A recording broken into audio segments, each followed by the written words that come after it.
Po mbi Shqipërinë s'vjet asgjë, as nona, as baba.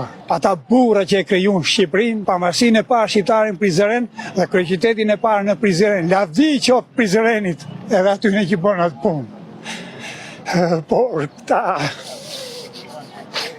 e kanë shkelur me këmbë. Më vjen keq. Inshallah më vjen vdekja vetëm kur të çlirohet Shqipëria.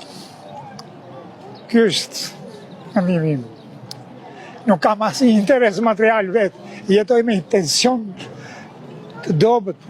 Kështu, me gjithë ata, vi këtu. Jo me xhepat poshtë, po vi me i kafe e me i paket cigare vi këtu. Po mbi Shqipërinë s'vjet asgjë, as nona, as baba. Dikur një romancer ka thonë, për dashurinë jap jetën, ka thonë. Po për atë dheu jap dashurinë, mbi atë dheun asgjë s'vjet. Absolutisht asgjë. Ka që ishte.